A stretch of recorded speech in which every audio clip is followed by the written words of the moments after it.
Hey, I'm ZSH Plays. Welcome back to San Bernardino Zoo. Today we have two very important things to do. We are going to finish the islands with a brand new animal, and in order to get that animal, we are going on a rescue mission. This is the last remaining Malayan tapir at our Tekton Zoo. I've been winding down this habitat in order to build something new, and she is all on her own. So today we're going to build her a brand new home in the islands where she can meet some new friends and start a family. So saddle up, let's get building. So this is where we're going to be building the Malayan tapir habitat. This is the last remaining bit of space on the islands, and we're going to build today's habitat a little differently to the others. We're going to build it completely from scratch, so we're not going to use any of the mud walls or the little patches of jungle that we created or any of the things that we've been using as time savers throughout this area. I want to build the entire thing from scratch so that you guys can see sort of exactly how everything gets built. And we're going to start off with a nice simple wooden fence. And I want this habitat to be a really realistic hoofstock habitat like you'll see in most zoos. So not every habitat needs to cost millions. You want some habitats which are like some wooden fences, some stone walls, some terrain, and just looking super realistic. That's what we're going for here. So we're going to make this little fence with some of the East Asian wood pieces, which I think are from the base game. I really like them because they're not perfectly straight, which makes it look a bit more interesting. Some of the hinges, and then we'll get some mesh in for the bottom as well to make it more secure. And once we've built this, we're going to run this along the front side of the path here. So this path curves around behind the cassowary and leads out to the Gibbon Islands, and it's quite a big space, so we definitely want something in here, and I thought a hoofstock habitat would be perfect. So we'll copy that piece of fence across, and then we'll delete the right hand post because we won't need that. And then once we've got rid of that, we can use this piece to build the whole rest of the fence. So bring this right the way across the path so that the whole part of the path is viewing for the habitat. Get to the end here, and then we'll use something different for the rest of the habitat to make it interesting. But I wanted some nice viewing for the guests here, so this wooden fence makes sense. We're going to have a pool as well for the tapir, which will be right at the front of the habitat, and then we're going to build a viewing gallery for the guests right in front of this pool, so they've got good viewing on it. Now the terrain in this part of the islands is raised up for reasons that will become clear when we build the Australian area that is going to join onto it. So the default level for the water is not where it would be normally. It's sort of below the start of the ground level. So we're going to need to dig quite a deep pit here to get the water in so that we've got enough of a level for the tapir. And I'm just using these walls to measure the total amount of water that we need in the habitat and make sure that the pool is big enough without being too big. So we'll get rid of that now, fill it in with the water, and then we can start working on making it look good rather than just a hole in the ground. So we'll do some terrain painting, get it nice and muddy, and then progress from the sort of wet looking mud to the dry looking mud as we go around the edges. And then we will start filling it in. So we won't just chuck in one of the mud rules, we'll build this from scratch using the stalactite pieces, same as we did for the Gibbon Islands. These get a really nice natural rocky look to the edge of the habitat. So we'll just put random rotation on and start copying this piece around. And if we cover the whole edge of the pool with this, we're going to get a really nice natural look to it. And again, we want it to look sort of natural but not super expensive. We're also going to put some concrete into the bottom of the pool as well so that it again looks more realistic and it would be easier to clean, etc. So just a couple more of these pieces to go, and I think we'll be done with the side of the pool. There we go. So let's put some concrete in at the bottom. Just use the normal concrete floor piece for this. Get it to the right level, and then we'll just copy it around. Doesn't matter if it matches the edges because you won't be able to see it outside of the pool, so we can just keep this on the grid and copy this all the way around here. Let's move on to the viewing gallery. So we're going to build the back wall for this pool and the floor of the viewing gallery as one piece to make it nice and cohesive. So we're just going to use one of the concrete walls and then one of the concrete panels, join those together, and then we can get that to extend up into the path where the guests will be and down into the pool where the tapirs will be, and that'll give us a nice cohesive look. And while I'm building that, we should probably talk about the Malayan tapir in this game. I know they are probably the least popular animal in the game because they are basically just a reskin of the Baird's tapir. My kind of take on that is, yes, I would like them to be fixed, but really the only kind of major problem with them is that their snouts are too small And to be honest with you, I can live with that. They are one of my favourite animals, the Malayan tapir. I've been a big fan of them ever since I was a little kid, and I always enjoy putting them into my zoos, regardless of the size of their nose. The opponents of the Malayan tapir in this game are pretty vocal. I'd be interested to know what you guys think, so let me know in the comments. Are you mad about the Malayan tapir, or do you just not really care that much like me? Let me know. Alright, back to the build. So we're going to switch the fences out at the viewing gallery for some glass to give people a better view into it. So obviously it's below where the viewing gallery is and what level the guests are going to be at. So we'll make some adjustments to this, get this to look the way that we want it, put a little bit of concrete at the bottom of the glass so that you get a join for the glass to go into.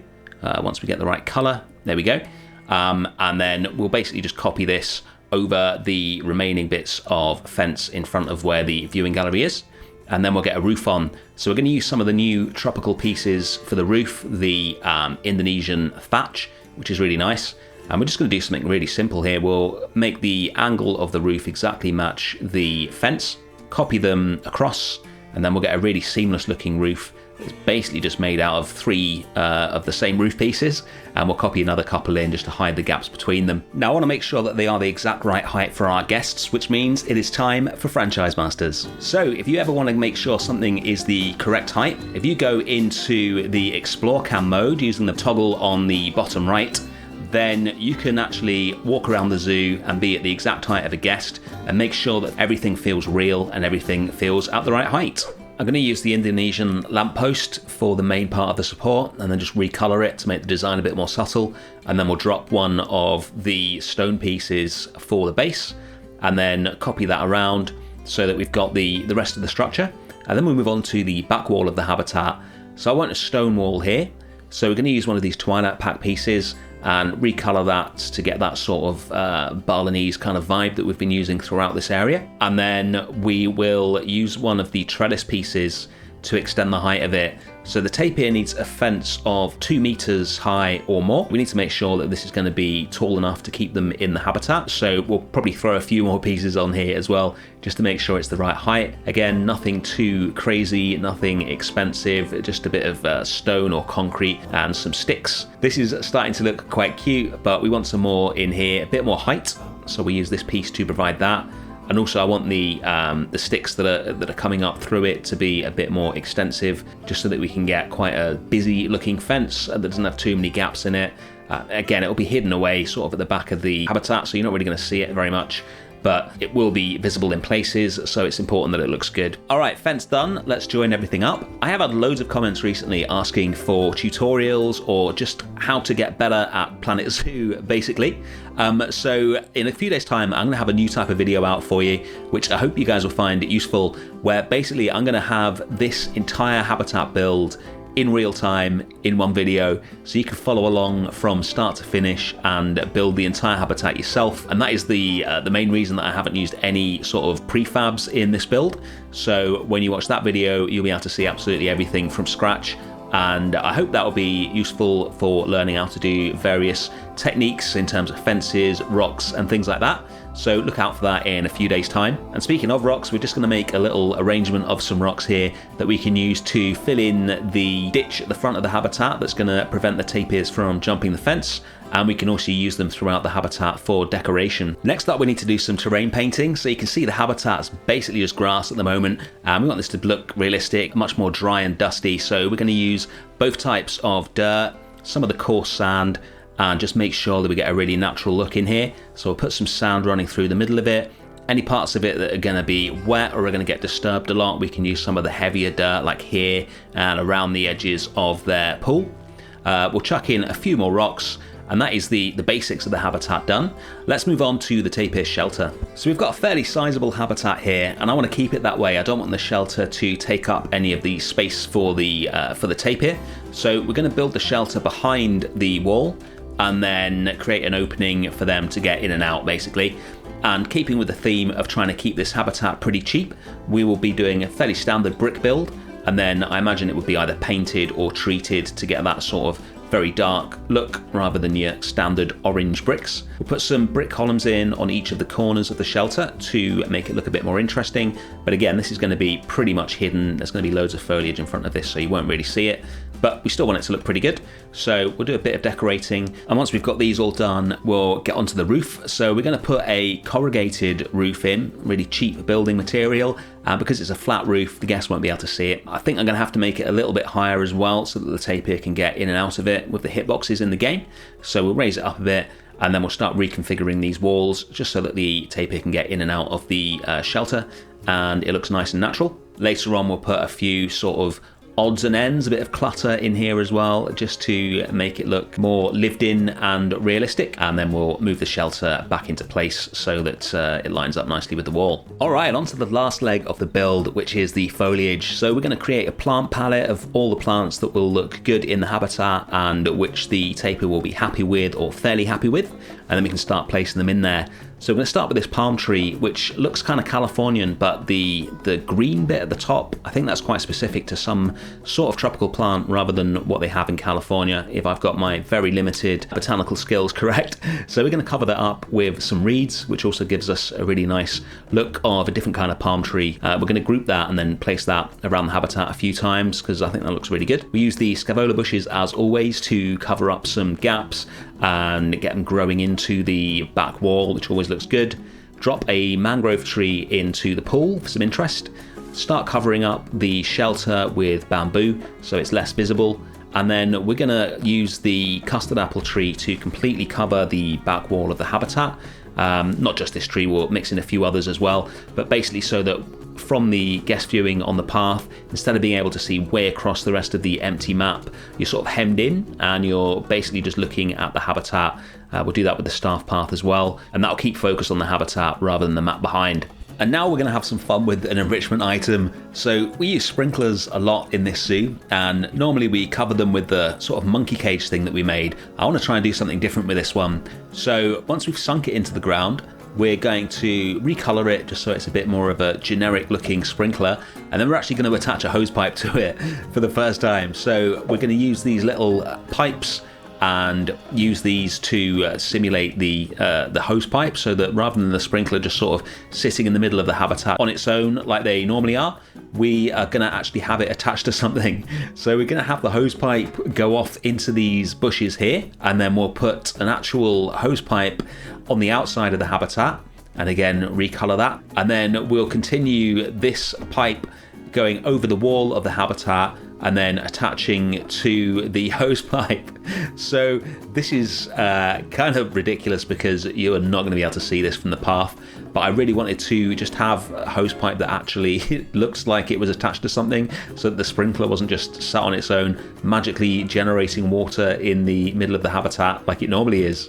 Alright, time to finish off the viewing area and then we're done. So we're going to drop some of the hanging baskets into here, and then we'll join those up to the viewing gallery with the tiny little chain piece from the, I think it was from the conservation pack. No, the grasslands animal pack. That's a really nice little piece.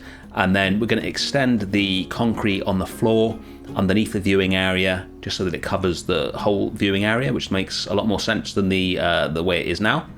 And then once we've copied all of these in, the last thing that we're going to do is to make this piece of concrete sit perfectly into the sandy path that goes past it. So we're going to use one of the grunge decals. We'll line this up with the edge of the path, and then we'll recolor it so that the main part of the grunge color matches the concrete, and then the little highlights in it match the color of the sand. And once you do that, you get a really nice sort of melding between the path and the viewing gallery, where it looks like the sand is sort of spilling over onto the concrete as it would do IRL.